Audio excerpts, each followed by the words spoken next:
Tá. Fábio, a primeira coisa é agradecer muito você estar aqui com a gente pela SBC. A SBC do Espírito Santo está honrada com a sua presença nessa nossa web meeting aqui. Como eu te disse, é nosso projeto piloto. A gente nunca tinha feito ainda uma reunião, uma aula assim pela nossa SBC Espírito Santo. Estamos começando.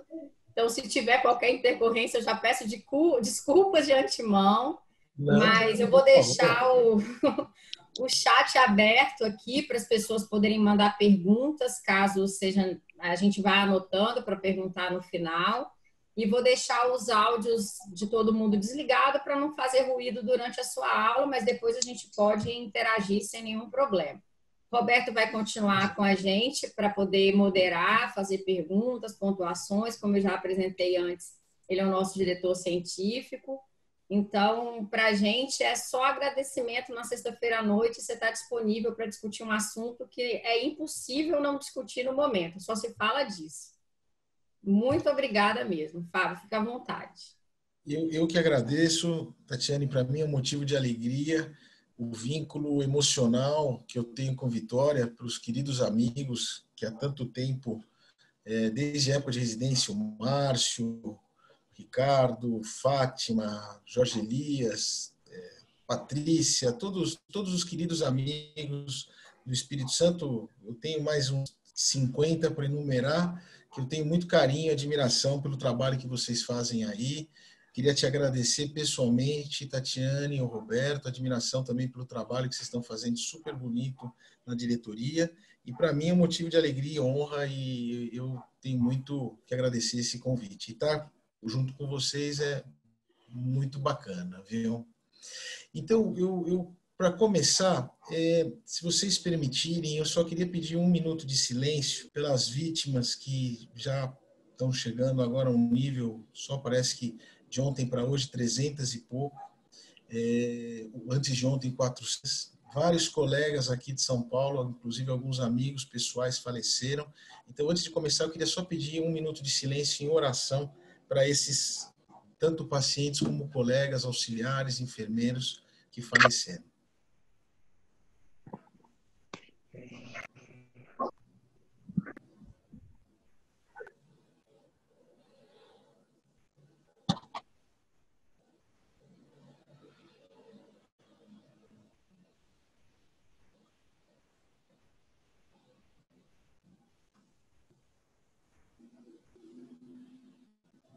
Obrigado. O que eu gostaria de começar comentando em 2012, dezembro de 2012 e 2019, 12 de dezembro de 2019, surgiu no mercado de frutos do mar, em Wuhan, que é uma província de Hubei, que tem quase 60 milhões de habitantes, que é do tamanho do estado de São Paulo, alguns casos de uma pneumonia atípica. 30/12, esse oftalmologista chamado Li Wenliang chamou a atenção das autoridades, ele foi inclusive processado pelo governo chinês e teve que fazer uma carta justificando que ele tinha criado um pânico desnecessário. E posteriormente ele até acabou falecendo. Então, a nossa homenagem a esse colega oftalmologista que foi um dos primeiros a chamar a atenção de um problema epidemiológico, e no 7 de janeiro já tinha sido identificado esse novo coronavírus.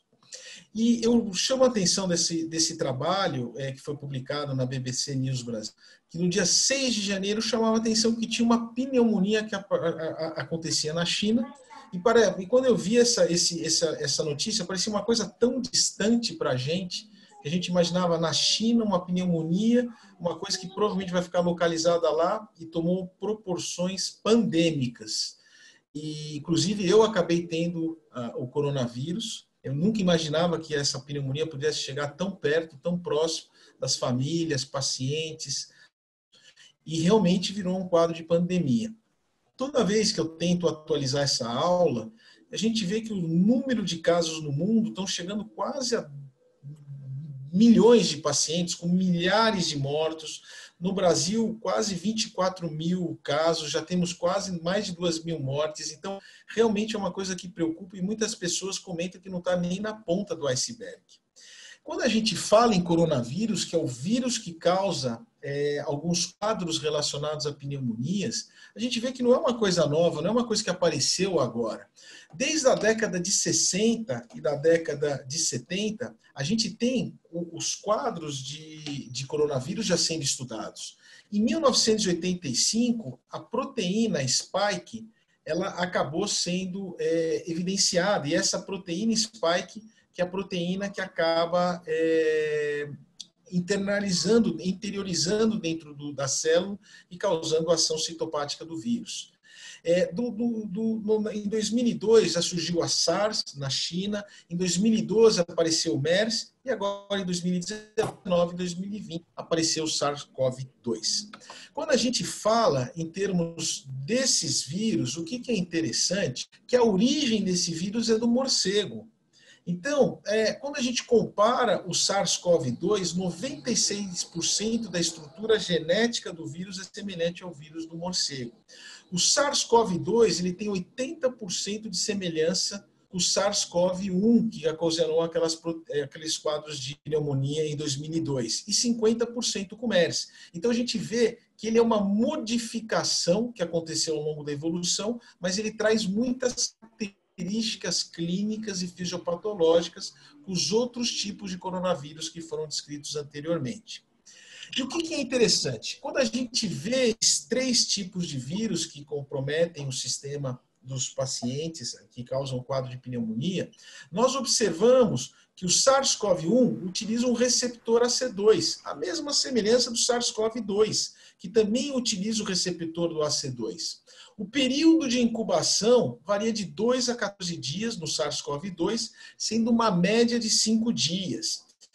E esse RO é o potencial de infectividade, ou seja, um indivíduo que apresenta doença pode infectar para 2, 3 pessoas.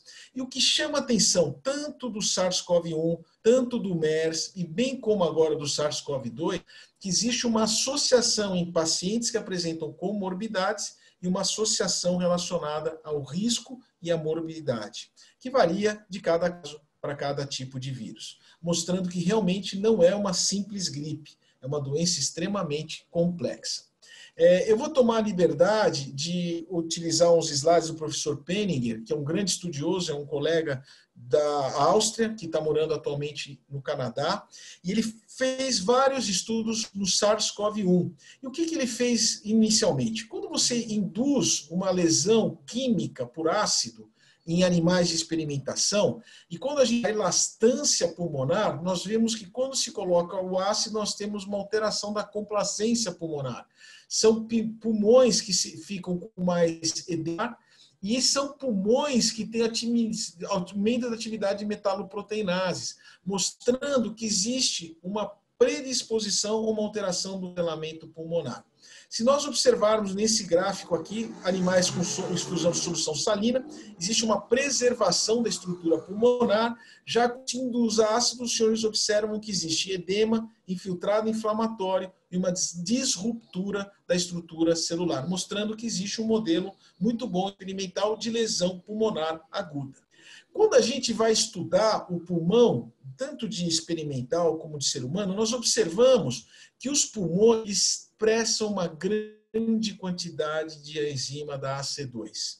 Isso aqui é uma hibridização in situ, nas setas a gente consegue observar que existe uma grande quantidade de AC2 a nível pulmonar, a nível cardíaco, a nível renal e a nível de intestino. E toda essa característica pode perpetuar um quadro fisiopatológico característico que esse vírus acaba dando.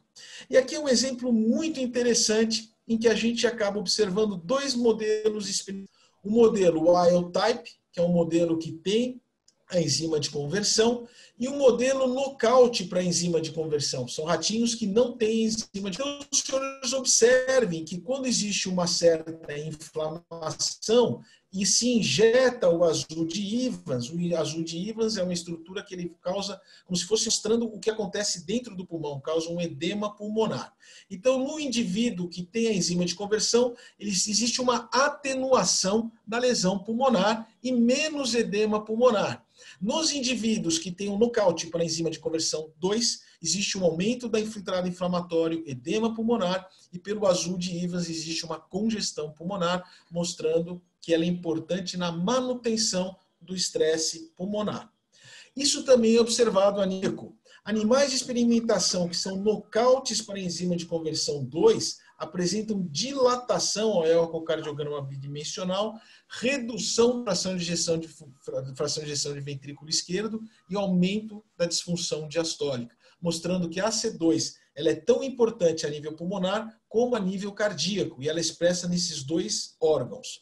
E outro quadro também que ela é importante, que essa AC2 ela é importante no remodelamento e frente ao estresse, a diversos estímulos. Então, isso aqui são exemplos de animais que têm AC2 presentes. Quando é feito uma bandagem da aorta pulmonar desses animais, ele tem um aumento da hipertrofia e não causa uma grande disfunção ventricular.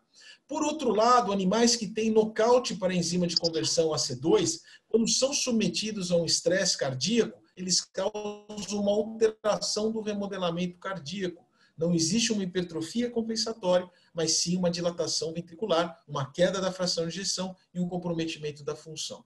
Então, é muito importante o comprometimento dessas enzimas para a proteção e da fisiopatologia dos indivíduos que vão estar submetidos ao SARS. Por quê? Quando a gente vê o SARS-CoV, por que é chamado de corona? Porque ele tem estruturas glicoproteicas e principalmente essas estruturas pontiagudas, que são chamadas de spike, e que protegem dentro do núcleo um material de RNA.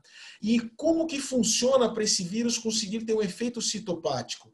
Essas estruturas spike se ligam às coisas e conseguem causar uma interiorização dentro da célula. E essa interiorização que vai causar o efeito citopático do vírus. E o que é interessante? Animais que apresentam enzima de conversão presente, eles têm maior título viral, mostrando que o SARS-CoV ele utiliza a C2 para poder interiorizar dentro da célula. Já os animais nocautes para C2, ou seja, o vírus não consegue entrar dentro da célula, apresentam títulos virais muito menores. Então, quando a gente vê animais que são submetidos à infecção e que têm a C2 presente, existe maior lesão pulmonar, edema pulmonar, infiltrado inflamatório e alterações estruturais pulmonares. Por outro lado, nós observamos que são, frente a um estímulo, mais ação do vírus, que são os animais submetidos a ácido, mais a proteína spike, que são os que mais têm alteração da complacência ventricular, com mais edema, mais alteração estrutural e maior, consequentemente, mortalidade. Então, mostrando que existe uma boa associação entre enzima de conversão, carga viral e alterações ultraestruturais, tanto a nível pulmonar, bem como a nível cardíaco. E uma coisa que é muito importante, e isso eu vou querer depois comentar com os senhores mais adiante, quando nós vamos falar de tratamento desses pacientes em termos de drogas, inibidores de enzima de conversão e bloqueadores dos receptores de angiotensina, nós observamos que quando existe o SARS-CoV, ele se liga à enzima de conversão, ele causa um down-regulation dos receptores de níveis sérios da C2. Então, a gente vê que os animais infectados, a gente perde a enzima de conversão. E a gente sabe que quanto menor a enzima de conversão a nível pulmonar e a nível cardíaco, maior a disfunção pulmonar, maior a disfunção cardíaca. E esse é um trabalho que foi feito naquela época do SARS-CoV-1, no mesmo grupo do professor Penninger de Ottawa, em que os senhores observem, quando se compara o SARS-CoV com outro tipo de vírus que causa miocardite, os senhores observam que os vírus que têm o nocaute para enzima de conversão têm menos carga viral. E os vírus que têm o nocaute para enzima de conversão, quando não usa essa forma, tem um título viral absolutamente normal. E o que é interessante? O indivíduo que tem o vírus, quando entra dentro do indivíduo, eles têm um down-regulation dos níveis séricos da C2, mostrando que esses animais têm um remodelamento adverso, maior congestão pulmonar e maior chance de ter insuficiência respiratória. Eles avaliaram também, nesses casos, pacientes que tinham evoluído para óbito com SARS-CoV nessa casuística. Foram 20 pacientes e eles encontraram a presença do vírus no miocárdio, causando um quadro inflamatório, uma miocardite, em 35% dos casos. E o que chama a atenção dos casos, se os senhores observarem nessa figura, em azul é tricômico de Masson, em vermelho é hematoxilina eosina, que mostra as células coradas miocárdicas em vermelho e azul fibrose, observa-se que existe um remodelamento estrutural mostrando que esses animais, esses pacientes tinham um aumento do remodelamento cardíaco, aumento da fibrose miocárdica intersticial. Por quê? O SARS-CoV estimula o TGF-beta, que é uma citocina, e causa um remodelamento reverso, causando fibrose miocárdica intersticial. E essa fibrose miocárdica intersticial podia levar à disfunção ventricular e, consequentemente, insuficiência cardíaca aguda, consequentemente, maior risco de mortalidade. E quando se avaliava o tipo de célula que estava presente nesses pacientes, era basicamente infiltrados de macrófagos. Então, os senhores observam aqui por hibridização, era principalmente marcado por CD68, que positiva para macrófago. A grande maioria das nossas miocardites, por Coxsackie, parvovírus, é uma miocardite que tem um maior infiltrado linfomonocitário. Isso é muito importante, que a gente vai ver mais para frente, que os nossos pacientes que apresentam quadro viral por SARS-CoV, tanto 1, agora a gente sabe pelo 2, existe uma neutralização dos neutrófilos. Então ele infiltra neutrófilo, diminui, causa uma linfocitopenia, e essa linfocitopenia tem um aumento compensatório de células macrofágicas. E isso pode levar a uma explosão da resposta inflamatória com uma tempestade de citocinas que nós vamos comentar mais para frente. Então, isso que chamava a atenção no SARS-CoV-1, que ele utilizava um receptor AC2, tinha um filtrado mais macrofágico e, consequentemente, uma piora do modelamento ventricular. A mesma coisa acontece com o SARS-CoV-2. Então, ele utiliza o receptor da AC2 para poder adentrar dentro do miocárdio e causar um downregulation e a causar alterações ultraestruturais, levando a consequência fisiopatológica. Então, de uma forma muito didática do que e mais prática e didática do que propriamente uma forma clínica, que muitas vezes elas estão muito mais interligadas, a gente observa que os pacientes podem apresentar 3 estágios. Um estágio 1, que depende da ação do vírus, que é um efeito citopático do vírus, que dura mais ou menos 5 dias, e principalmente se caracteriza por uma linfocitopenia. Um estágio número 2, em que existe uma resposta, um aumento da resposta inflamatória, principalmente às custas de interleucina 6, interleucina 2, TNF-alfa, interferon-gama, e marcadores de atividade inflamatória como MCP1 e proteína C reativa. E isso causa uma grande resposta, que seria um quadro chamado de hiperinflamação, e culmina com funções sistêmicas. Então, o paciente não tem só um quadro pulmonar, muitas vezes pode desenvolver um quadro cardíaco, um quadro neurológico, que muitas vezes estão aparecendo agora, e principalmente lesões renais. Então, a doença ela acaba tendo um componente sistêmico muito grande. Mas é muito importante a gente tentar caracterizar cada uma dessas, porque é importante a gente ver principalmente em que período que os pacientes podem complicar mais. Então, isso que é interessante na fisiopatologia. Os indivíduos têm linfocitopenia. Então, os senhores observam aqui um linfócito e 50% dos linfócitos têm carga de partículas virais dentro dos linfócitos. Então, há uma diminuição dos linfócitos, tanto CD3, como CD4 e como CD8. E a gente sabe que quanto maior o grau de linfocitopenia, maior o risco do indivíduo morrer. Em vermelho, os casos que tinham maior diminuição dos linfócitos, quando comparados aos que sobreviveram. E a gente sabe que muitas vezes esses indivíduos que apresentam essa alteração dos linfócitos, existe o aumento dos macrófagos e uma explosão da resposta autoimune. Isso é interessante quando a gente fala em agressão e resposta autoimune, quando a gente estuda morcego. Hoje, em Wuhan, tem um grande centro que estuda morcegos. Hoje, principalmente os morcegos, têm sido um episódio de estudo em casos oncológicos, porque os morcegos, geralmente, eles dificilmente desenvolvem câncer. Então, várias indústrias farmacêuticas têm tentado entender e compreender qual que é o mecanismo fisiopatológico desses animais. E quando a gente vê os morcegos que têm o SARS-CoV, que é o coronavírus, eles têm uma carga viral baixa, pouca doença, porque eles conseguem limitar a resposta inflamatória. Então, muitos menores níveis de interleucina interleucina 1 e interferon beta. E eles podem viver até 40 anos. Então, quando a gente compara o morcego com o ser humano, a gente vê que, frente ao mesmo estímulo, ação viral, existe menor inflamação e um bom efeito antiviral. Já no ser humano, para ter o mesmo efeito antiviral, às custas de uma grande inflamação que acaba sendo desproporcional, muitas vezes, ao estímulo que esses pacientes são submetidos.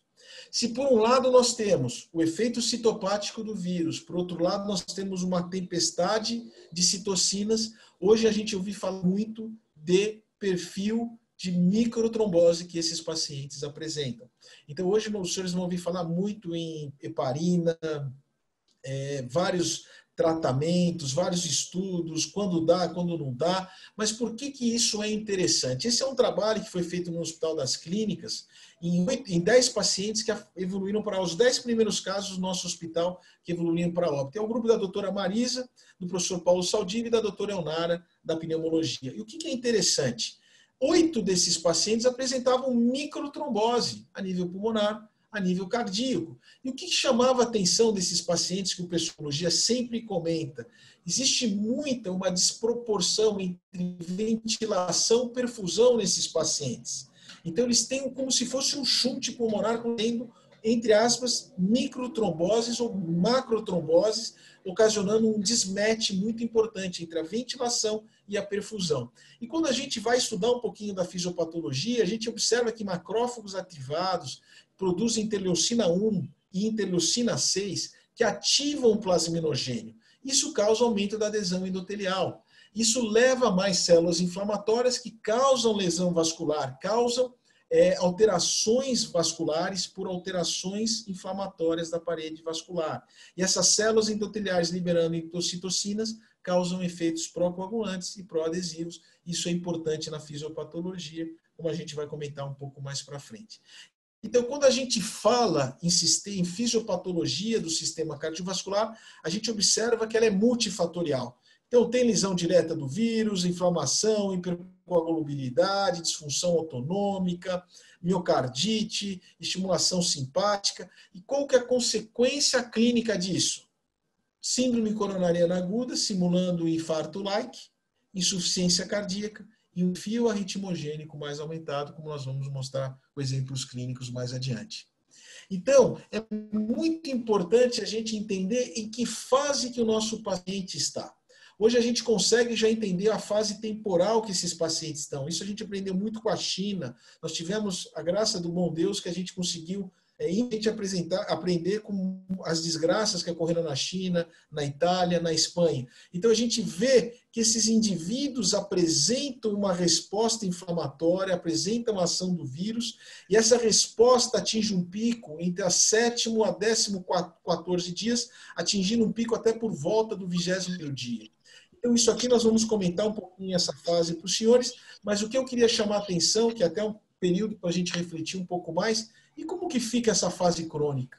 Como que fica aquele paciente que teve uma miocardite? Será que ele vai ter um remodelamento reverso? Será que ele vai evoluir para uma miocardiopatia? A gente sabe que ações virais dentro do miocárdio, 30% dos pacientes envolvem miocardiopatia dilatada em outros tipos de vírus. Será que aquele paciente que teve um quadro de insuficiência respiratória vai ter uma fibrose pulmonar, deficiência de remodelamento estrutural pulmonar? Então, isso tudo, infelizmente, a gente ainda não tem como responder. Os senhores já estão cansados de ver isso? Nos primeiros casos, um dos casos de maior casuística, publicado no New England de 2019, 1.000 pacientes. Como que esses pacientes são? A média de idade é 47 anos. A grande maioria desses pacientes tem um período de incubação de 4 a 5 dias, que são a média, mas pode ser de 1 a 14 dias. A grande maioria dos pacientes apresentam febre. A grande maioria dos pacientes apresentam tosse. A grande maioria dos pacientes tem dor muscular e garanto para os senhores, é uma das piores dores musculares que eu já tive.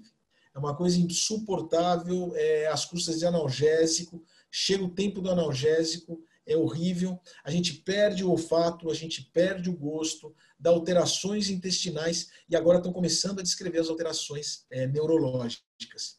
Muitas vezes, quando a gente começou a aprender um pouquinho, é um quadro gripal, rinorreia, tosse, não, é um pouquinho diferente, é mais obstipação nasal do que propriamente um quadro como se fosse uma gripe e uma prostração muito grande. E o que chama a atenção é que a semelhança do que acontecia com o SARS-CoV e com o MERS, existia uma grande porcentagem de pacientes com comorbidades e que complicavam. E o que chama a atenção desses pacientes é que eles podiam desenvolver no meio do caminho um choque séptico e insuficiência respiratória. Quando foram se descobrindo e aprendendo um pouquinho da doença, nós começamos a observar que, poxa, aqueles pacientes que mais complicavam eram aqueles pacientes que tinham comorbidade. Então, doença cardiovascular, mortalidade de quase 11%, diabetes 7%, doença respiratória crônica 6%, hipertensão 6%, câncer 6%, sem doença 0,9%. E tem uma maior predisposição para o sexo masculino de mortalidade do que o sexo feminino. Então, além de ser uma doença que pode ter uma gravidade muito grande, porque é um vírus novo, dá uma resposta inflamatória grande, mas quando compromete um indivíduo que já tem uma diminuição da sua reserva, seja pulmonar, seja cardíaca, ele causa um aumento da morbimortalidade. Por isso, essa população a gente tem que realmente tomar um pouco mais de cuidado. Quando a gente foi aprendendo um pouco mais, observe os senhores, começaram a aparecer injúria cardíaca aguda, avaliada pela troponina, 12% dos pacientes tinham injúria cardíaca aguda. E o que é interessante, 23% dos pacientes desenvolviam insuficiência cardíaca, 52% dos que morriam e 12% dos sobreviventes, chamando a atenção que é um vírus que compromete o coração. E o que é interessante, esse quadro de insuficiência cardíaca, tanto aguda como crônica, podia estar relacionada à mortalidade e à morbidade. Então, o que a gente aprendeu nessas fases iniciais desse vírus? Isso é um dado de 72 mil pacientes na China, em que mostra que essa transmissão, ela não ocorre muitas vezes só quando o indivíduo está sintomático. Ela se ocorre principalmente 3, 4, 5 dias antes. Então, provavelmente, a gente deve ter muito muito caso que está subnotificado. Então, essa é maior transmitibilidade 1 a 3 dias antes do início do sintoma. E o que é interessante, o SARS-CoV-2 ele tem um tropismo pela garganta. Então, ele tem uma proliferação muito grande. E o outro dado que é interessante, que a proteína, o PCR que é feito na fase aguda, que é o diagnóstico de fase aguda, ele é mais positivo nos primeiros 7 dias. Até do 7º ao 10º dia, mais por traqueal. Mas ele pode persistir até 28 dias. A gente pode depois discutir se tem uma infectividade ou não. Porque o que é interessante, a gente observa que uma vez que você tem o pico da PCR, já começa a ter uma produção dos anticorpos. E à medida que começa a ter uma produção de anticorpos que ocorre por volta dos 7º dias, podendo já aumentar por volta dos 14º dia, que existe uma diminuição da infectividade do vírus e muitos pacientes podem perpetuar a presença desse vírus. Por isso que no nosso hospital, que é uma coisa prática e interessante para os senhores, como foi o meu caso, fiquei 14 dias em casa, retornando, eu tive que usar máscara por mais 14 dias para não ter esse risco de transmissão dos outros pacientes. Então, a gente vê probabilidade de ter doenças cardiovasculares, de comorbidades, e quando a gente avalia pacientes, a gente tem que tentar avaliar como que a gente pode pegar os pacientes do ponto de vista em termos de diagnóstico desses pacientes. O diagnóstico que geralmente a gente pode fazer é a utilização sempre de troponina e eletrocardiograma. A troponina sempre considerar acima do percentil 99, mas muitas vezes a gente também tem utilizado, em muitos casos, a presença do dímero D, ferritina, interleucina 6 e desidrogenase lática. Quando a gente observa isso, que esses pacientes apresentam um aumento dessas substâncias, a gente sabe que os indivíduos podem estar fazendo uma síndrome hemofagocítica, que se caracteriza também por plaquetopenia, linfocitopenia, e é um quadro extremamente grave.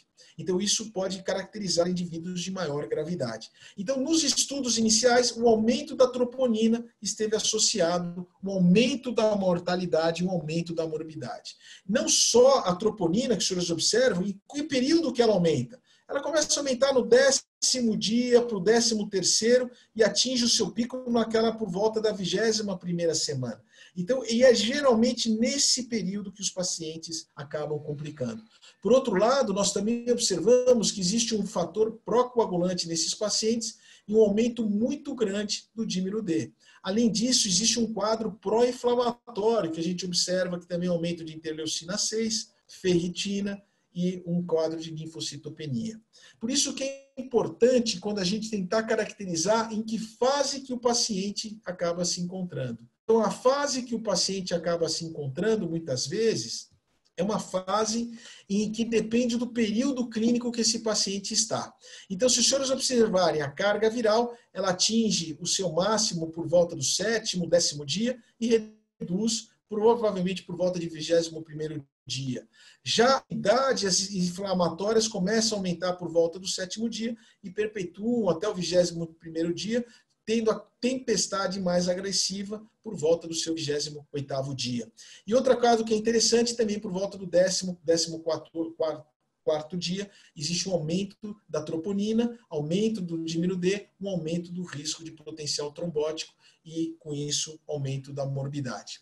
Existem vários estudos recentemente que têm tentado correlacionar o grau de lesão, de agressão miocárdica, que a troponina nada mais é do que esse grau de agressão miocárdica, mostrando que os pacientes que apresentam um nível de troponina maior do que 2 a 3 vezes, como os senhores podem observar aqui, apresentam um quadro não tão grave do coronavírus. Já aqueles indivíduos que têm 5 vezes o valor normal são aqueles que têm uma agressão miocárdica maior. São esses pacientes que vão evoluir geralmente para choque cardiogênico, vão evoluir geralmente para insuficiência respiratória e, consequentemente, uma maior mortalidade. Então, é essa população que a gente tem que ficar de olho e tentar mudar um pouquinho a história natural desses pacientes. Outro dado que é interessante, só um segundinho que acho que travou, pronto. Um outro dado que é interessante, que a gente consegue determinar o período que esse paciente está. Por isso que sempre tentar caracterizar. Nos primeiros 7 dias, ele acaba tendo sintomas, mas ele acaba sendo admitido no 7º dia.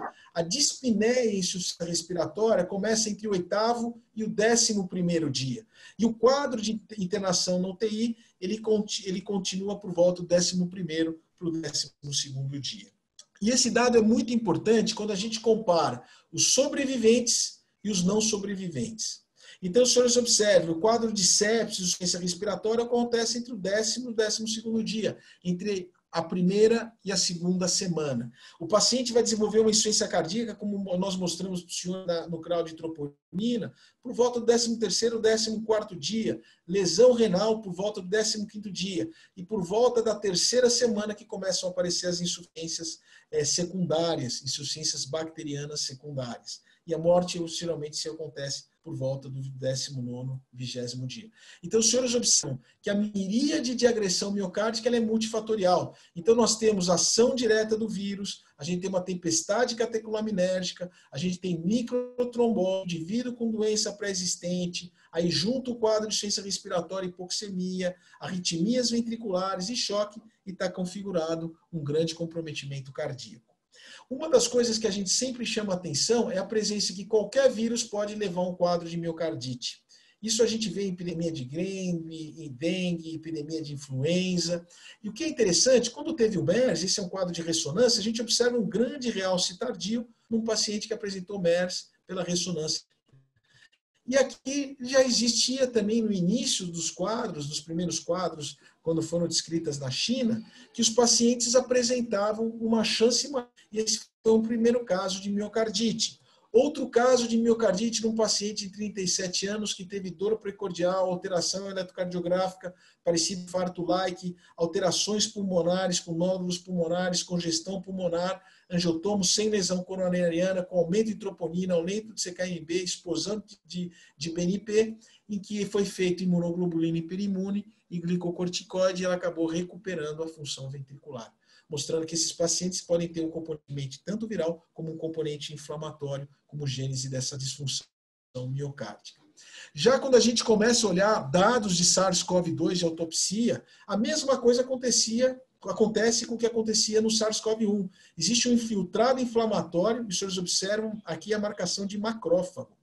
Então, esses pacientes, ao contrário das outras miocardites, têm um infiltrado macrofágico. E a gente pode, inclusive, até encontrar partículas virais dentro do macrófago. Além de diminuir a ação dos linfócitos, ele causa um quadro de macrófagos, conforme a gente já falou várias vezes, causando uma tempestade catecolamínérgica. Esse é um quadro da Universidade de New Orleans, os primeiros 4 casos de autópsias desse serviço. Os senhores observam uma grande congestão pulmonar, pacientes com dilatação cardíacas e trombo intracardíaco, tanto do ventrículo, e todos os casos tinham microtrombose pulmonar, como a gente observa nas setas.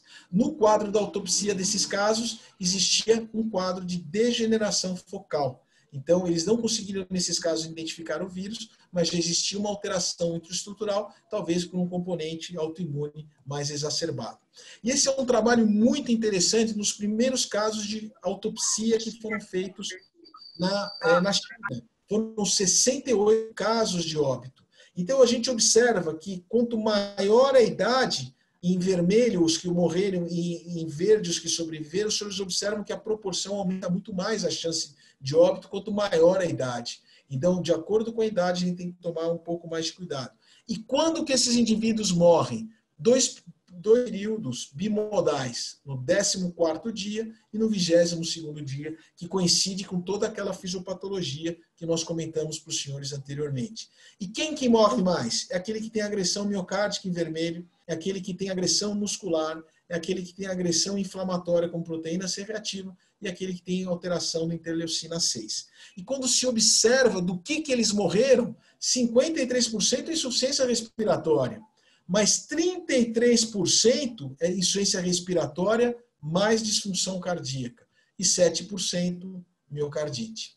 Então, a presença da injúria cardíaca é um fator risco. A presença de injúria cardíaca está presente de 20% dos casos. A mortalidade é 14%. E daqueles que têm injúria cardíaca, 52% morrem, quando aqueles que não têm injúria cardíaca, 4,5%. E nitidamente, eles abrem, logo no início do Kaplan-Meier, a presença da injúria cardíaca somente pela agressão miocárdica, por aumento da troponina, aumento do BNP, são aqueles pacientes que mais evoluem para óbito, mostrando um odds ratio de 4,2 e sendo comparado com o quadro de insuficiência respiratória de 7,8. Então, a presença do comprometimento sistêmico, comprometimento cardíaco, comprometimento pulmonar, é um risco que a gente, como cardiologista, tem que valorizar. Por isso que é uma equipe multidisciplinar que tem que fazer parte do contrato desses pacientes. E outra coisa que sempre a gente ouve falar, cada dia mais, tem gente que fala contra, tem gente que fala a favor, é a presença da enzima de conversão. Se pacientes que têm muitas vezes que mais complicavam eram os hipertensos e diabéticos, e sabidamente são os pacientes que mais utilizam esse tipo de medicação. Será que isso está causando um...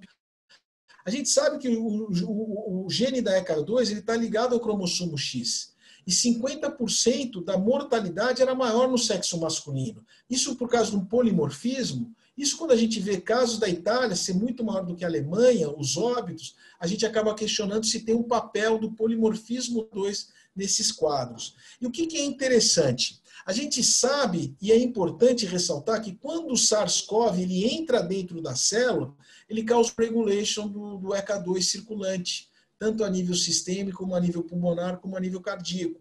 Então, isso causa um perfil muito mais aterogênico, muito mais trombótico, muito mais vasoconstritor, muito mais inflamatório. Então, teoricamente, essa diminuição da AC2 está causando um perfil muito mais tóxico para o indivíduo do que propriamente, talvez, a ação do medicamento. Então, a gente tem 4 estudos aqui interessantes que utilizaram outros modelos, como SARS-CoV, influenza. Esses 3 primeiros foram modelos experimentais. E esses 3 primeiros mostraram que tanto a ação do BRA como do inibidor de enzima atenuava a mortalidade, atenuava o edema pulmonar, atenuava o remodelamento cardíaco.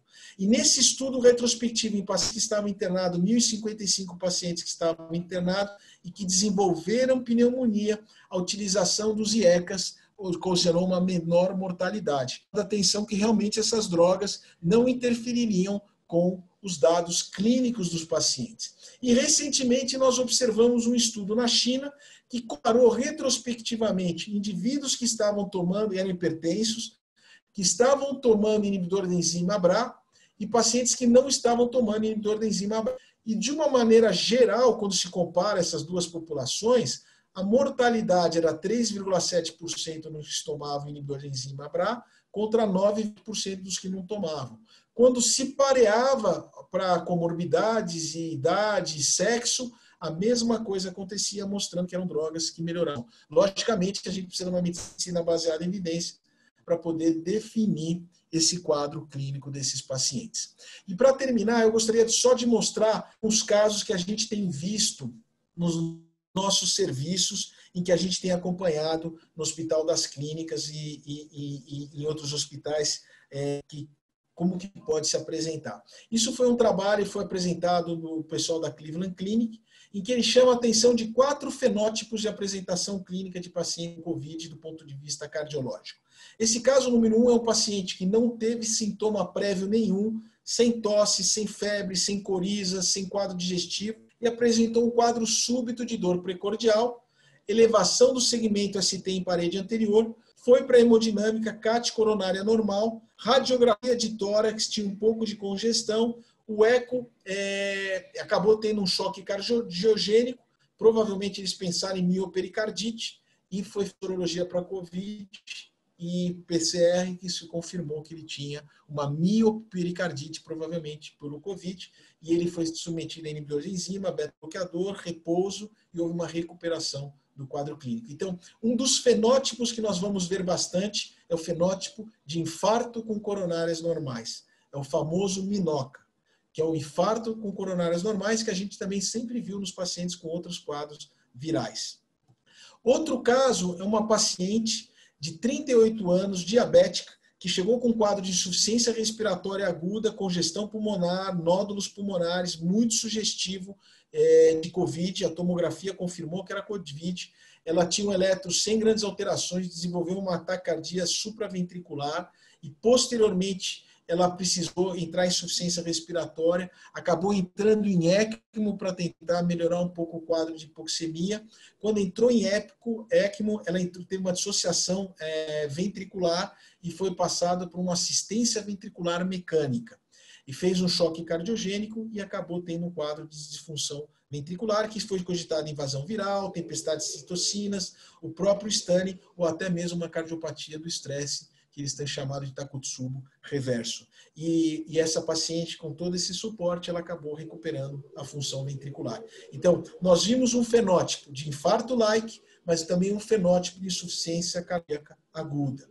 Por outro lado, são aqueles nossos pacientes que já apresentam comorbidades, aquele paciente que tem uma insuficiência cardíaca, aquele paciente que tem um diabetes ou que tem um câncer, e ele deu um exemplo clássico, uma paciente de 64 anos, que tinha tido uma revascularização miocárdica por miocardiopatia isquêmica, tinha tido um remodelamento reverso, começou a falta de ar há 2 dias, o raio-x era sugestivo de COVID, o eletrocardiograma tinha alterações de repolarização, com remodelamento ventricular, ele voltou a ter uma piora de marcadores, BNP aumentado, teve uma disfunção ventricular, foi tratado com hidroxicloroquina e azitromicina, e a consequência foi um alargamento do QT, chamando a atenção que a gente tem que tomar muito cuidado nesse paciente que apresenta uma cardiopatia. A cloroquina é utilizada há décadas em pacientes com malária e doenças reumatológicas, mas esses nossos pacientes nós temos que tomar muito cuidado, que eles têm um quadro inflamatório muito grande e tem um quadro de miocardite, tem geralmente quadro de choque, hipoxemia, e tudo isso provavelmente pode aumentar a toxicidade dessas drogas. Então, o clínico tem que tomar muito cuidado. O último caso é um quadro de paciente de 51 anos, que tinha sido submetido a cardíaco e renal em 2007, teve um quadro gripal característico, e o que ele rediscute aqui é a indicação de diminuição de drogas. Nesse caso, ele suspendeu o miclofenonato, principalmente nessa fase aguda, e ele acabou evoluindo bem, mostrando que nós temos esses 4 fenótipos de pacientes com infarto-like, insuficiência aguda, com doenças crônicas e os pacientes que têm transplante cardíaco, renal, e que são as populações que a gente tem que avaliar. E sempre lembrando, em todos os casos dos pacientes, que eles têm um perfil arritmogênico muito grande, e a presença de arritmias é importante, como arritmias atriais, arritmias na internação 20%, arritmias na UTI 44%, e 6% fazem arritmias malignas relacionadas, mas também a todo o perfil clínico que esses pacientes acabam apresentando. Eu queria mais uma vez agradecer o honroso convite, dizer que é sempre uma alegria, e essa cidade maravilhosa de Vitória, vocês fazem parte dessa cidade maravilhosa que a gente tanto admira e tem um carinho especial, não só pela cidade, mas principalmente dos amigos que estão aí presentes, que a gente tem tanto carinho e consideração há tanto tempo. O meu muito obrigado pela audiência, principalmente pela paciência nesse tempo da apresentação. Muito obrigado. Fábio, mais uma vez, a gente que agradece, sem palavras para agradecer você ter destinado esse tempo aqui para a gente. Eu acho que foi fantástica a sua aula, sem dúvida alguma, muito esclarecedora. Eu acho que tirou muita dúvida da gente, né? Que, diferente de você, a gente ainda, alguns não têm esse contato direto com a doença ainda, mas que está todo mundo na expectativa e querendo aprender com quem sabe, e sem dúvida alguma você sabe. Então, a gente vai tentar pegar algumas perguntas que o pessoal colocou aqui para a gente discutir um pouquinho, aproveitar de você um pouquinho ainda. E eu queria primeiro fazer uma pergunta que a Rovana colocou, que foi: como que você tem feito o diagnóstico do paciente na hora, assim, eu sei que ele está desenvolvendo miocardite, lá, clínica e laboratorialmente. Na verdade, nós também estamos aprendendo, viu? Eu acho que esse é um aprendizado de todo mundo, cada dia um aprendizado, e o que chama atenção é o pleomorfismo da apresentação clínica desses pacientes. Nunca um paciente é igual ao outro. É impressionante, amiga Tatiane. Nunca um paciente é igual ao outro. É sempre um paciente que é diferente, uma característica clínica que é diferente. Então, tem sido um aprendizado muito grande essa doença. O diagnóstico, se a gente for olhar classicamente, o diagnóstico da diretriz europeia de 2013 é um diagnóstico histopatológico. Então, eu só posso dizer que esse paciente tem uma miocardite por critérios imunológicos, histopatológicos e virais. Então, teoricamente, eu não poderia caracterizar que ele está tendo classicamente uma miocardite sem ter a biópsia. Por outro lado, a gente não vai fazer biópsia numa situação dessa. Então, a gente utiliza, como seria, a gente costuma dizer, que nem a gente utiliza ressonância, a gente utiliza o BNP, a gente utiliza a troponina. Então, quando que a gente pensa em que esse paciente vai desenvolver uma agressão hepática? É a presença de troponina elevada, a presença de BNP elevado. Então, sempre a gente tenta estratificar esse paciente. A gente vê principalmente, se aquele paciente está evoluindo bem, tranquilo, você não precisa se preocupar, até esse paciente acaba ficando a nível de casa. Mas você vê aquele paciente já entra na 7ª, 8º dia, começa a cair a saturação, começa a aumentar a frequência respiratória, começa a ficar um pouco diferente, esse paciente eu prefiro pecar, deixar internado, colher dímero D, colher interleucina 6, colher troponina, colher BNP. Se ele tiver alteração desses marcadores, a gente direciona para o eco. Deixa eu te perguntar uma coisa, Fábio. A gente teve umas discussões antes em relação ao eco. Você tem feito eco em todo paciente que interna na UTI? Os critérios, eu assisti algumas lives de webinars europeus, americanos, eles tentam, porque o grande problema que a gente está tendo, por exemplo, na UTI, muitas vezes a gente tem gravado o eco, a gente mesmo grava um eco de um jeito meio tupiniquim, e aí uma colega que analisa esses ecos, principalmente alguns pacientes que estão em UTI. Porque o problema é você levar o aparelho de eco lá, contamina, para depois fazer a sepsia, é uma coisa um pouco complexa. E no HC nós temos várias UTIs, tem quase 200 leitos hoje de UTI. Então, o que teoricamente a gente tem tentado direcionar, o ideal seria fazer em todo mundo, não tem dúvida.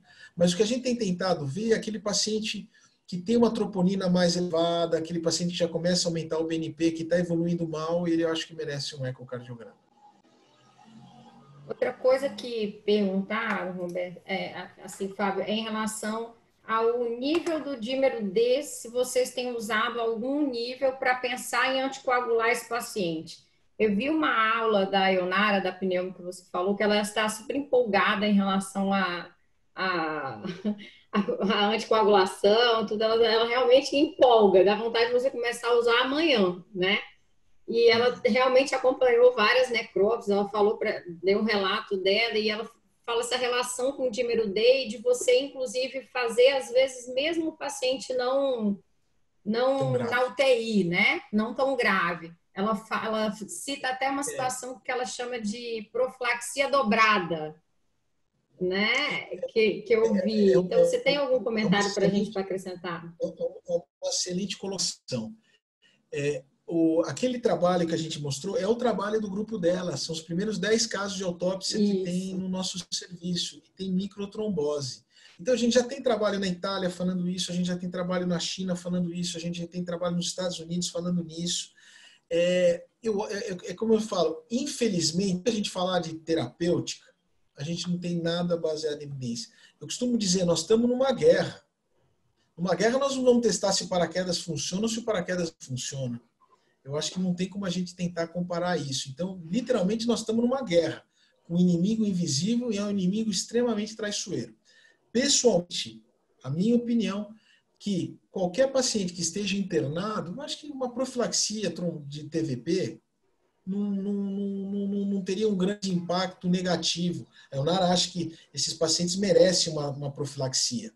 Saiu um trabalho recentemente na China, retrospectivo, que comparou indivíduos que sobreviveram e que morreram, comparando dentro daquele quadro de microtrombose, da síndrome hematoocítica, e eles viram que o nível de dímero D que relacionava era acima de 6 vezes o valor normal, para poder anticoagular full, e que era o que estava relacionado à presença de você anticoagular full e diminuir a mortalidade, 6 vezes o valor normal. Pessoalmente, a gente não tem evidência, não foi feito nenhum estudo. Olha, um grupo dá, um grupo não dá, os índices ainda estão pequenos, provavelmente nós vamos ter isso no futuro. Mas eu acho que se você está dentro da fisiopatologia do doente, eu pessoalmente, eu prefiro pecar por excesso em deixar profilar, a não ser que ele tenha um risco de sangramento muito grande, se ele tem alguma complicação hemorrágica muito grande, mas acho que pelo menos deixando uma coisa profilática, ou esse que tiver um nível mais elevado, uma anticoagulação plena, eu acho que, desde que ele está internado, podendo acompanhar de perto, eu acho que está bem indicado. Você indicaria... Para tratar. Eles têm feito protocolos para tratar. Em algum momento você chegou a usar na UTI anticoagulação plena mesmo, Fábio? No início, eles tiveram 2 casos, que até a Ionara cita na aula dela, de trombose, de microtrombose, que praticamente o indivíduo estava perdendo a perna. Tem até um ator da Broadway, um dos maiores atores da Broadway, que teve que amputar a perna porque teve trombose da perna. Então, nesse caso, que ela via que o paciente estava com cianose de extremidades, parecia um fenômeno de Renault-like, ela fazia heparinização plena nesse paciente. Agora, o que eu acho o mais importante, a mensagem que eu gostaria de deixar para os amigos é a individualização. Nós estamos num momento que talvez a gente tenha que individualizar. Não é tratar todo mundo do mesmo jeito, hidroxicloroquina, azitromicina para todo mundo, mas do mesmo jeito também não dá para dizer que não dá para dar para ninguém. Então, eu acho que a gente tem que ter um pouco de bom senso nessa hora para ponderar risco-benefício em cada caso. Tem algum protocolo que vocês estão usando para que você possa passar para a gente, Fábio? Assim, em que momento entra cada droga? Não. É uma coisa interessante. Se você perguntar para 10 infectologistas diferentes, 2 colegas, quando eu tive o corona, 2 amigos muito próximos, um falou para tomar hidroxicloroquina, outro falou para não tomar. Então, a gente vê, existe hoje uma certa padronização em alguns hospitais, todo mundo está entrando com hidroxicloroquina, outros hospitais não entram com hidroxicloroquina. Então, fica uma coisa que é complexa para a gente poder dizer, olha, a diretriz vai ser essa, para poder ver.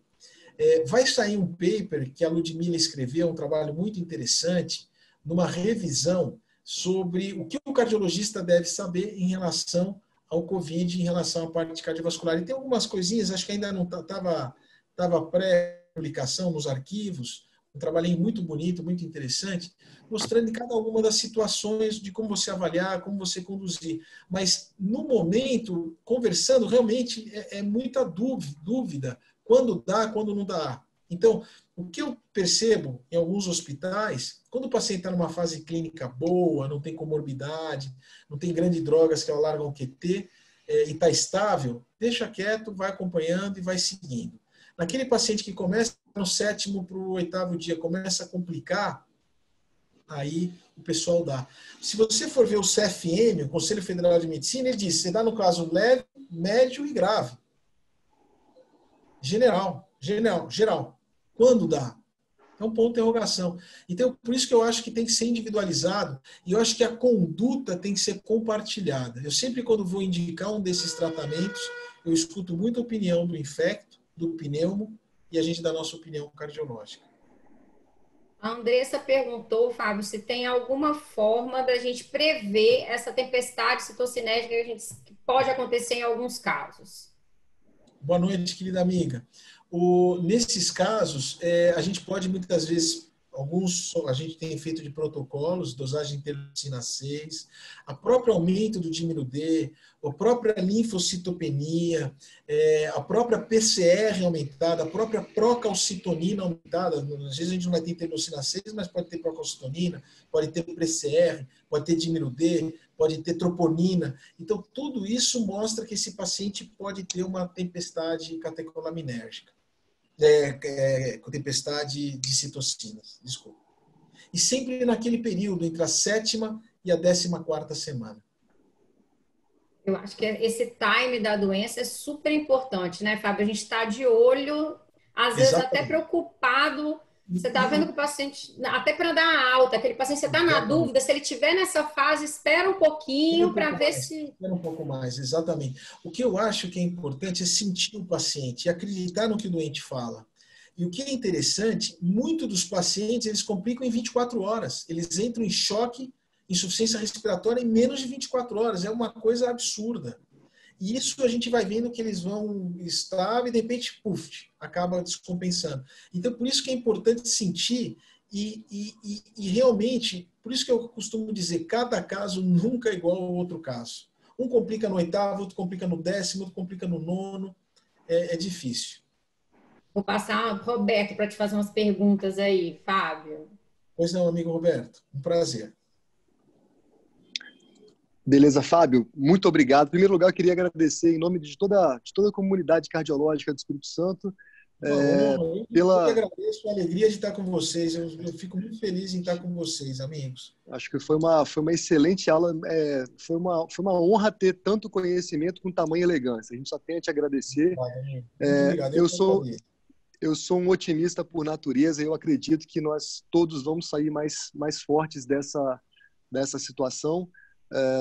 Temos uma força muito grande na cardiologia capixaba. Eu tenho certeza que a gente só vai ganhar passado toda essa turbulência. A gente aproveita, claro, esse momento para desengavetar algumas coisas que a gente tinha em mente. A gente ficava engavetando muitas coisas. A gente começa agora a fazer essas coisas começarem a funcionar. Uma delas é esse modelo. Então, além de te agradecer, eu parabenizo a Tatiane, que realmente tem feito um trabalho excelente e tem uma visão muito, muito boa desse crescimento científico para toda a cardiologia. Eu tenho uma pergunta, eu vou fazer uma e vou aproveitar logo e fazer uma também que foi falada, que eu estava pensando também, e foi falada algumas vezes no chat. A minha pergunta é qual a sua impressão e qual a sua experiência até agora com a reversibilidade dessa miocardite nesses casos de COVID, né? A gente sabe que em várias outras etiologias virais ou autoimunológicas existe alguma reversibilidade, alguns casos são mais brandos.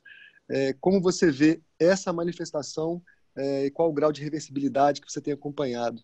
Desculpa aproveitar o ensejo logo e já fazer uma segunda, que foi falada em relação à fase aguda da miocardite, se você vê janela para utilizar alguma das terapias que habitualmente podem ser utilizadas, como corticóide ou imunoglobulina.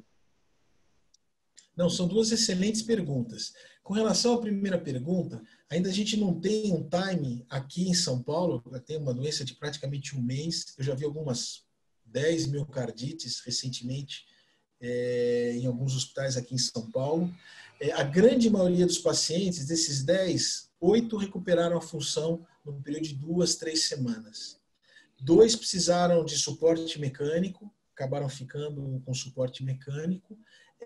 Existe nos últimos dias existe uma certa recuperação discreta dessa função, mas a gente acredita que o tempo seja o nosso maior aliado. Com relação a tratamento, se a gente for olhar a literatura, eles fazem corticoide, eles fazem imunoglobulina, eles fazem hidroxicloroquina, eles fazem interleucina 6, eles fazem remdesivir, esses vírus todos da vida. A minha impressão, isso é uma coisa off-label, e até recentemente o nosso querido irmão e amigo Márcio, teve uma criança de 10, 11 anos que o Márcio está acompanhando, e a gente acabou conversando a respeito desse caso. O que é interessante? Para a gente definir tratamento, a gente tem que ter duas coisas importantes. A primeira coisa é ter inflamação do coração. E é um diagnóstico histopatológico. Por isso, para a gente definir qualquer coisa, a gente teria que ter histopatologia, imunohistopatologia. E a segunda coisa seria ter que ter presença ou ausência viral. Ou seja, na miocardite lato sensu, se você não tem o vírus, mas tem inflamação, você faz imunossupressão. Agora, se você tem o vírus no miocárdio, você tenta tratar o agente agressor. Então, se o cara tem o herpes, você vai dar ganciclovir. Se o cara tem coxsackie, você vai estar fazendo interferon. Agora, se o cara tem parvovírus, é uma grande ponto de interrogação. Tem até estudo com telbivudina para tentar mudar a história natural, mas é uma coisa que é discutida. Com o Covid-19, ninguém sabe se tem vírus, não tem vírus. Então, a gente vê estudo. Nós estamos agora num protocolo do nosso grupo de miocardiopatias, que o professor Félix Ramírez está coordenando. Todos os casos de autópsia, nós estamos fazendo no nosso laboratório pesquisa viral. Não só para Covid, mas para tudo. Para ver interferon beta, para ver TNF, para ver se tem vírus, se não tem vírus, para ver a carga viral que tem dentro do miocárdio, para ver a carga de macrófago, carga de linfócito, porque isso a gente não sabe ainda. Eu estava conversando com a doutora Aida Cafori outro dia, por teleconferência. Ela teve 7 casos de miocardite fulminante, e eles biopsiam, um dos maiores serviços dela de miocardite na Itália. Os 7 casos não tinham Covid no miocárdio, e tinham PCR positivo na faringe. Então fica uma questão, como que a gente trata? Se a gente dá corticoide, ele está naquela fase dos primeiros dias de ação do vírus, eu posso aumentar a chance de replicação viral e piorar o prognóstico. Mas se teoricamente ele está entrando naquela fase inflamatória, talvez eu pudesse melhorar, mas eu não consigo definir em que fase que esse paciente está. Então, no meu ponto de vista, o que eu acho que menos, entre aspas, ou talvez o mais lógico, seria uma imunoglobulina hiperimune, que a gente pode tanto modular a ação antiviral como a ação imunizatória.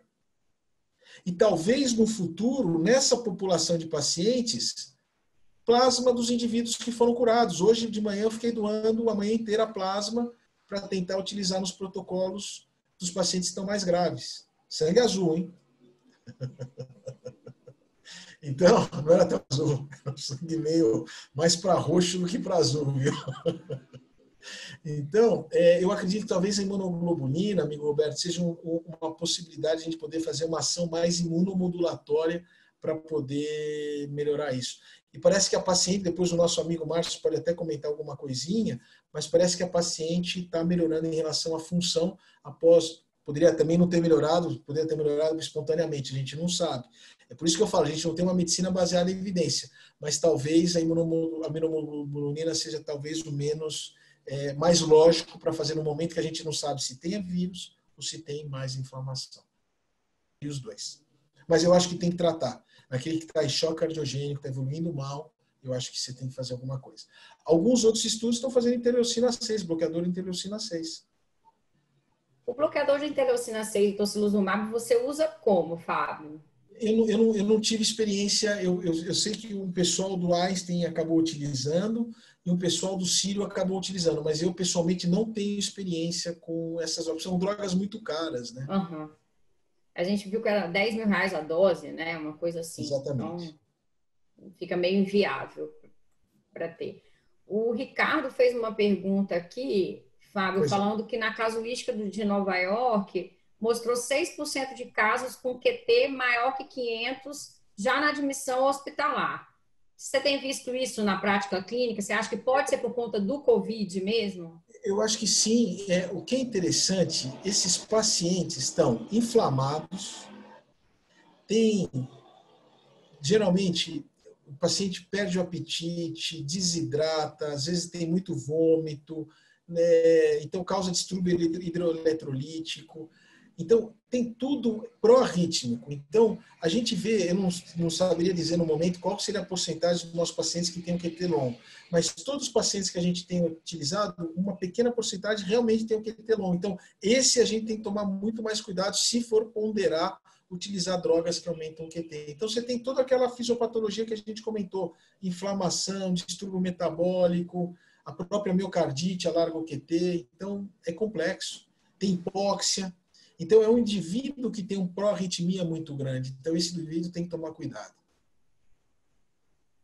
O Márcio te respondeu aí, ó, dizendo que a paciente respondeu muito bem a imunoglobulina, com melhora da IC e congestão. E minha paciente foi uma resposta inflamatória sistêmica, com derrame pleural, pericárdico e ascite. Você tem visto isso, Fábio? Derrame? Forma um quadro de insuficiência cardíaca anasálica aguda. Faz, às vezes, ascite, faz derrame, faz congestão pulmonar, faz derrame pleural, faz derrame pericárdico. É interessante, teve um caso de tamponamento pericárdico, na verdade, esses pacientes muitas vezes têm miopericardites. Muitos colegas do pronto-socorro do PSC, do Hospital das Clínicas, avaliaram pacientes com abdômen agudo por COVID. Então, a apresentação era uma apendicite, uma diverticulite, e era o COVID, sorologia, o PCR positivo, e era o COVID. Então, por isso que eu falo, a gente tem que estar realmente atento, que é uma apresentação múltipla. E volto a falar, queridos amigos, nunca um caso é igual ao outro. E a gente tem visto essas histórias, né? Igual o paciente do Márcio, PCR negativo, todo esse quadro, e você às vezes não consegue achar o exame positivo. Você tem o quadro clássico.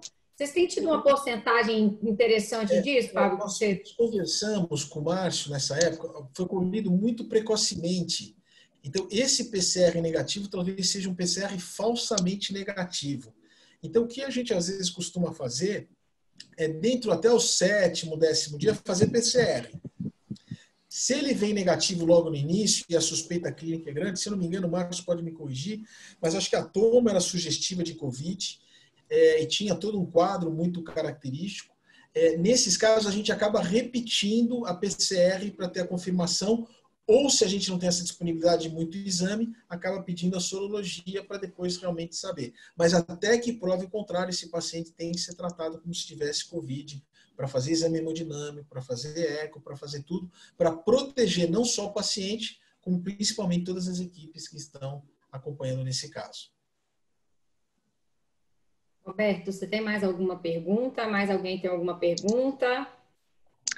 Eu ia perguntar uma coisa, aproveitar o Fábio aí, perguntar se você indicou biópsia endomiocárdica para algum paciente com suspeita de miocardite, se você teria qual seria o limiar para se indicar aí? Né? Biópsia...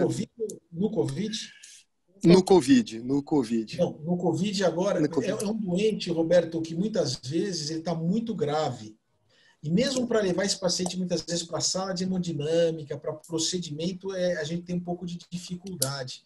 Então, nos poucos casos que a gente teve, a gente agora que está começando a pegar, as nossas UTIs estão começando a encher, e a gente vai ter muita experiência com todos esses casos. Tem uma UTI cardiológica, que a professora Ludmila brilhantemente está conduzindo, E agora que a gente vai ter as experiências para ver nesses casos. Eu não recomendaria fazer biópsia nesse caso, porque geralmente é um paciente muito instável, a gente não tem um tratamento definitivo para qual tipo de tratamento que faria. Eu acho que em desespero de causa, eu acho que talvez a imunoglobulina, balão intra-aórtico, suporte mecânico, poderia talvez segurar até tal tempo de passar essa tempestade catecolaminérgica e esse indivíduo poder evoluir melhor para frente.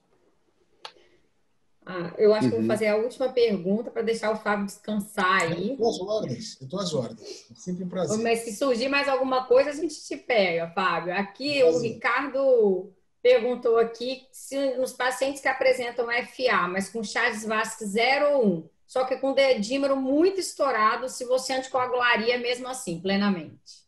Amigo, FA, Chagas-Vasque 0 ou 1. Você viu que te colocaram na parede aí agora, Fábio. Essa você tem que fazer para os inimigos, amigo Ricardo. É brincadeira. Prazer falar com você, grande Ricardo.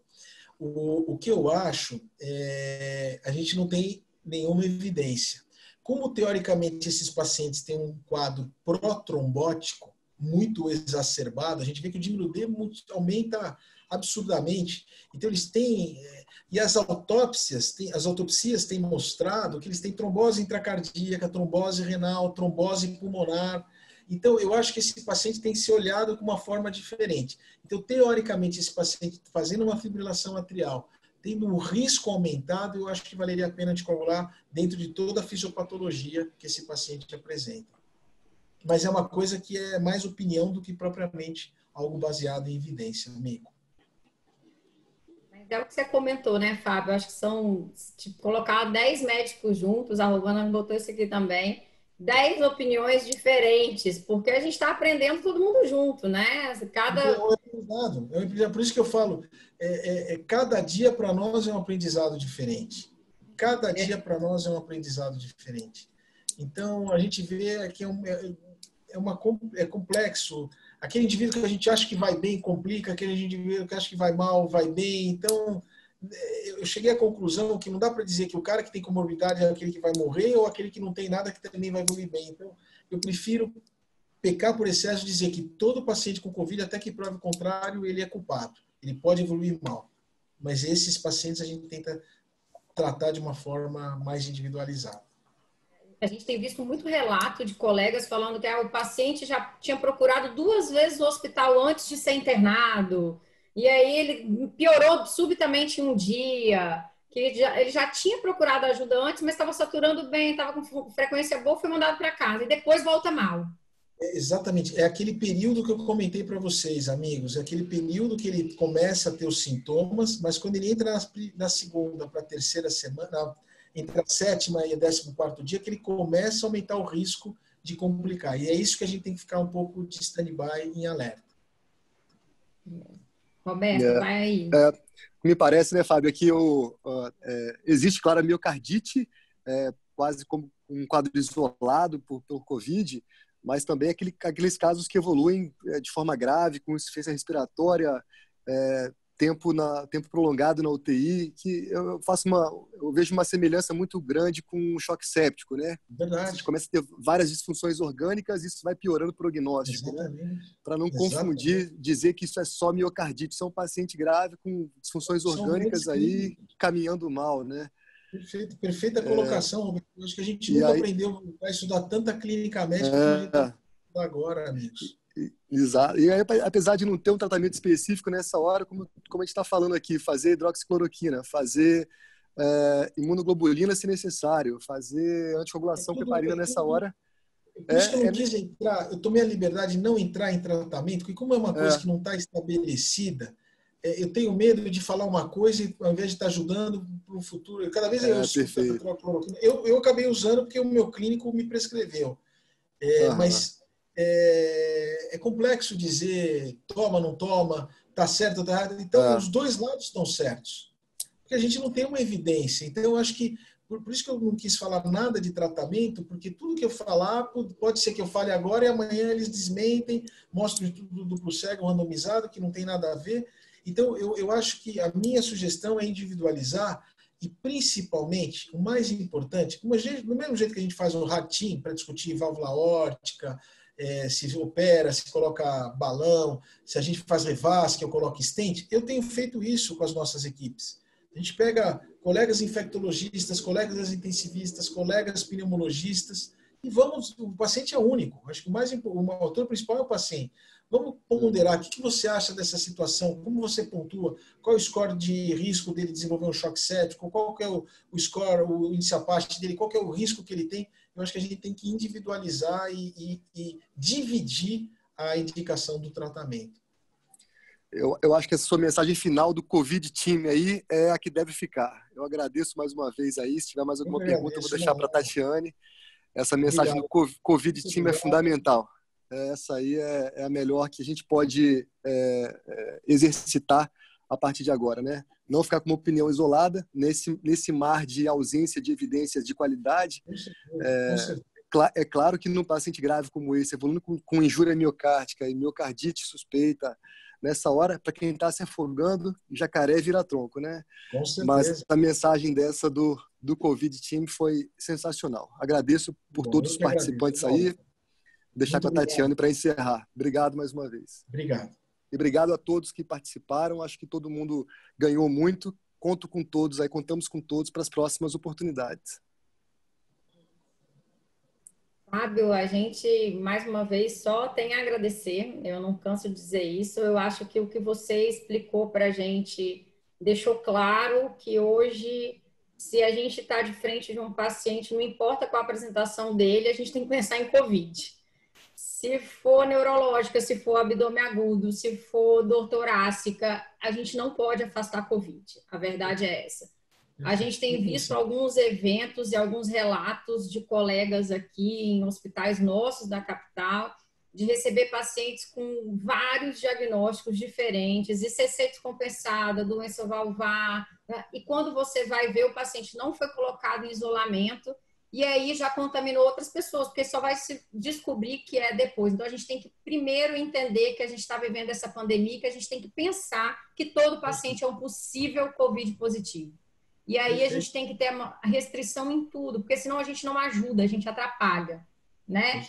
E o que você falou em relação à manipulação do doente, eu acho isso de extrema importância, dessa coisa de não toda hora fazer, sabe que o doente está grave, então vamos né, manipular o menos necessário para a gente também contaminar a equipe o menos necessário nesse sentido, fazer o que é necessário. Acho que a gente está num momento de aprendizado contínuo. Acho que essa mensagem da gente entender a fase da doença é essencial e a gente não tirar da cabeça que tudo pode ser Covid hoje. Depois a gente, afastando, ótimo, vamos partir para outra.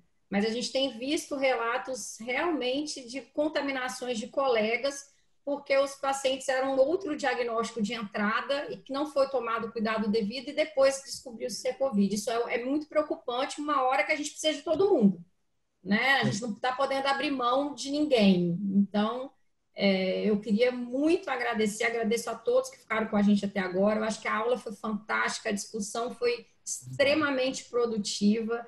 E a gente conta com você para o futuro fazer uma atualização, quem sabe, do que vai acontecer daqui para frente. Eu que agradeço a audiência, a paciência, desejo um fim de semana abençoado a todos e muito obrigado pela oportunidade. Para mim é sempre uma alegria. Como eu falei, Vitória está no lado esquerdo do coração. Vocês são queridos amigos, grandes amigos aí, amigas. Eu tenho muita alegria e muito orgulho de estar aí com vocês. Muito obrigado. Obrigada, Fábio. Boa noite e se cuida aí de novo, hein? Tá joia. Boa noite. Fiquem com Deus. Obrigado. Boa noite. Tchau, gente.